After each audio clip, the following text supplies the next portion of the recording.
ازيكم يا شباب، عاملين ايه؟ الاخبار؟ يا رب تكونوا بخير. النهارده معاكم هنجرب حدث كذبة ابريل، بس متنساش قبل ما نبدا تعمل لايك واشتراك في القناه وتصلي على النبي عليه افضل الصلاه والسلام، ويلا بينا نبدا. طيب هنا احنا معانا ايه بقى؟ طيب هو نزل 3 معدلات للسلاح، 3. انا معايا هنا 2 في الفيديو، تمام. وبدلة النفيخة او المنفوخة زي ما انتوا بتسموها، يعني هي اسمها صعب شوية. Yeah, تمام، boy. هنجربهم معاكم دلوقتي ونشوف صوتهم عامل ازاي.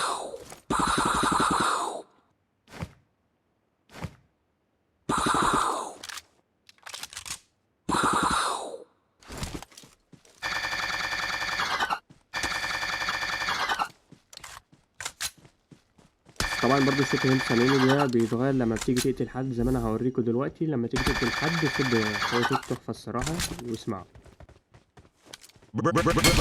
Nice. Bruh. Bruh.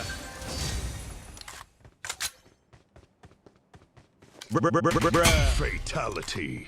قالوا بقى معايا نجرب بدلة المنفوخة او النفيخة زي ما بيقولوا. تعالوا نجربوها.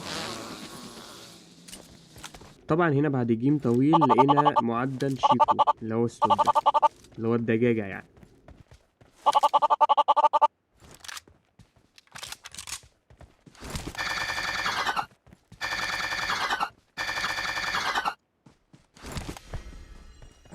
وهنا كده هنجرب كل حاجة قدامكم. اخر حاجة انا كده في اخر الجيم برضو بجرب قدامكم كل حاجة معايا. دي بالنسبة للبدلة، ودي بالنسبة للحاجات اللي احنا خدناها في الجيم كلها. وده المعدل فوا تشيكو اسمه كده، اللي هو الدجاجة يعني. زي ما انتوا شايفين ده صوته.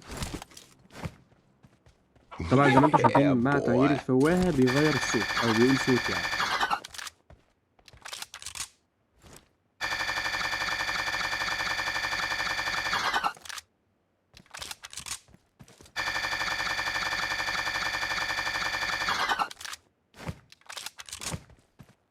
طبعا هنا احنا هنقول رأينا بكل صراحة. بالنسبة للبدلة هي مفيدة في بعض الأحيان، هي مفيدة مش وحشة.